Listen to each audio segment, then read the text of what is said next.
हमको इंटरलॉकिंग करेंगे। हाँ आइए। हेलो फ्रेंड्स, आज बताने वाला हूं मैं आपको कि ओटी में कैसे प्रवेश करते हैं। किसी भी सर्जरी करने के पहले या कोई मेडिकल ट्रीटमेंट देने के पहले डॉक्टर को, असिस्टेंट को, नर्स को ओटी में प्रवेश करना होता है। क्योंकि ओटी कैसा है, एक हाईली रेस्ट्रिक्टेड एरिया है जहां पर इन्फेक्शन सोर्स 0% होना चाहिए। मीन्स वहाँ बैक्टीरिया वायरस नहीं होना चाहिए। तो अगर आप जहां तहां से बाहर से कहीं से घूम करके आप ओटी में चले आएंगे तो बाहर का बैक्टीरिया आपके माध्यम से ओटी में प्रवेश कर जाएगा। जब आप सर्जरी करेंगे, चीरा फाड़ा लगाएंगे, उस समय क्या होगा, वो बैक्टीरिया उस पेशेंट के बॉडी के अंदर में एंट्री कर जाएगा, जिस कारण से उसको इन्फेक्शन हो जाएगा। तो हमें ये बहुत जरूरी बातें समझनी चाहिए कि कैसे हम ओटी में प्रवेश करें ताकि इन्फेक्शन का सोर्स ना रहे और ना आ सके हमारे साथ। तो उसके पहले हम लोग बढ़िया से पहले तैयार होते हैं, उसके बाद फिर हम लोग सर्जरी में इन्वॉल्व होते हैं। तो तैयार होने के तरीके क्या है उसको पहले हम बताएंगे और उसमें करके भी दिखाएंगे। मेरे साथ वीडियो बन रही है और देखिए इसके बारे में क्या होता है। पहले ट्रॉली को अरेंज किया गया है। ट्रॉली जो है ये बिल्कुल अस्टलाइज है, अस्टलाइज इंस्ट्रूमेंट रखे हुए हैं, इसमें टच नहीं करना है क्योंकि इसमें बैक्टीरिया आ सकता है। अभी हम लोग अस्टलाइज नहीं है। और जैसे ही ट्रॉली अरेंज की गई है उसके बाद उसके ऊपर से बढ़िया कपड़ा से ढक दिया गया ताकि बाहर से कोई बैक्टीरिया उसके ऊपर ना आवे। अब क्या करेंगे हम लोग, ये जो असिस्टेंट हैं इनको पहले हम प्रीफ्लड करेंगे सर्जरी करने के पहले। तो तैयारी करना क्या, पहले कैप और मास्क पहना देंगे। तो मास्क पहनना है। तो मास्क पहनने के बाद देखिए हमारे असिस्टेंट तैयार हो गए हैं। इसके पहले भी हम लोग पहले एक मैकिन्टोश गाउन होता है उसको हम पहना। ये है मैकिन्टोश गाउन। इस गाउन का काम क्या होता है कि जो भी ब्लड होगा, मान लिया कि चीरा लगा रहे हैं, उसमें ब्लड या पस निकलेगा तो आपके कपड़े, महंगे कपड़े गंदे हो जाएंगे। तो हम ये रखे हुए हैं ताकि इसके ऊपर अगर ब्लड भी अगर गिर जाता है तो वो नीचे स्लाइड कर जाएगा, नीचे की तरफ आ जाएगा, तो आपके कपड़े गंदे होने से बच जाएंगे। ये प्लास्टिक का बना होता है, इसको मैकिन्टोश गाउन भी कहते हैं। तो इसको पहनिए।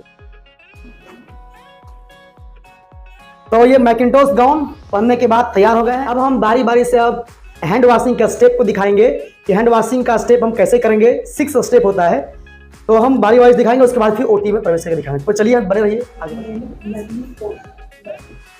तो अब हम यहाँ पर जो 6 स्टेप है उसको मैं करके दिखाऊंगा कि कैसे हैंड वॉशिंग को करते हैं। देखिए आइए, चलिए ठीक है। पहले पाम टू पाम रगड़ेंगे, पाम टू पाम लगभग 15 सेकंड से रगड़ेंगे लगातार। उसके बाद फिर पाम टू बैक आ जाएंगे, पाम टू बैक। उसके बाद फिर लेफ्ट हैंड को। तीसरा स्टेप पाम टू थंब, फिर राइट हैंड को। चौथा स्टेप पाम इंटरलॉकिंग, पाम को इंटरलॉकिंग करेंगे। पांचवा step palm to nail, anti clockwise. फिर दूसरा हाथ को। छठा स्टेप जो होंगे पाम टू रिस्ट।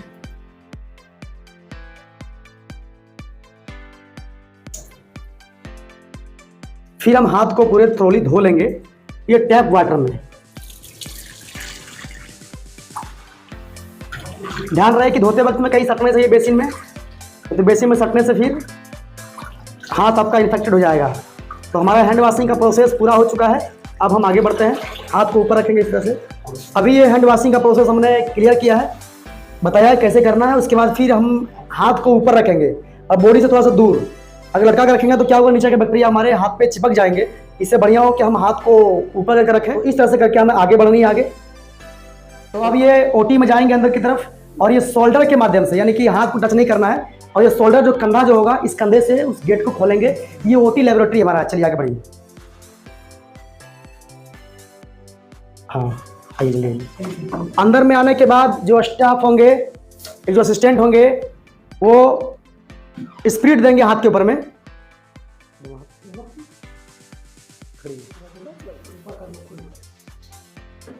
लगाने के बाद थोड़ा देर हवा में इसको सुखा लेंगे इस तरह से। टॉवल को अंदर से पकड़िए, हाँ उसमें हाथ पोंछ लीजिए अंदर की ओर से। हाँ ये हाथ पोंछने के बाद फिर से एक बार स्पिरिट देंगे थोड़ा सा,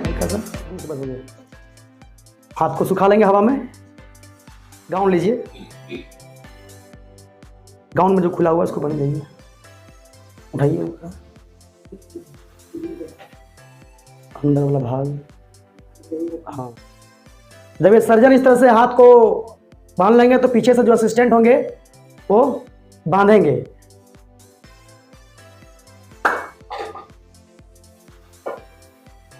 जैसे ही वो जब पहन लेंगे उसके बाद फिर ग्लव्स पहनने के प्रोसेस को पूरा करेंगे। पहले लेफ्ट हैंड में पहनेंगे, ग्लव्स पहनने तरीका को समझिए। हाँ, बाहर से पकड़ना है इस तरह से, और ग्लव्स पहनते वक्त में नाखून अगर रहेगा तो ग्लव्स फट जाएंगे, तो थोड़ा ध्यान रखना है कि नाखून नहीं हो। दूसरा ग्लव्स को पहनेंगे हम। दूसरा ग्लव्स पहनते वक्त में ध्यान रहे कि अंगूठा पहले सेट करेंगे, उसके बाद सभी उंगली को सेट करेंगे, और फिर ऊपर की तरफ हम जो कफ है चारों तरफ से चढ़ा लेंगे।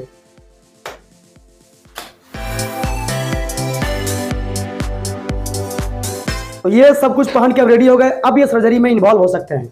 देखिए, ये कैप है और ये मास्क, ये आपका गाउन हो गया, सर्जिकल गाउन, ये ग्लव्स हो गए, और अंदर में मैकेंटोस गाउन जो पहले पहनाई गई है, और पैर में जूते होंगे, शूज विद शूज कवर होना जरूरी है, क्योंकि फिर ब्लड का पार्ट्स जो होंगे वो नीचे गिरने के बाद जूते गंदे हो जाएंगे। तो इस तरह से आप सर्जरी में इन्वॉल्व होकर के आप सर्जरी कर सकते हैं। आपके जो बॉडी का बैक्टीरिया वो पूरा ढक चुका है, अब कहीं बैक्टीरिया का सोर्स नहीं, आप सर्जरी कर सकते हैं। हाँ, एक चीज ध्यान रहे कि जो सर्जन जो होंगे वो किसी असिस्टेंट जो भी ग्लव्स गाउन में पहने उसके संपर्क में ना आवे, ठीक है, क्योंकि फिर उसके बॉडी पर जो बैक्टीरिया होंगे फिर सर्जन के पास चला जाएगा।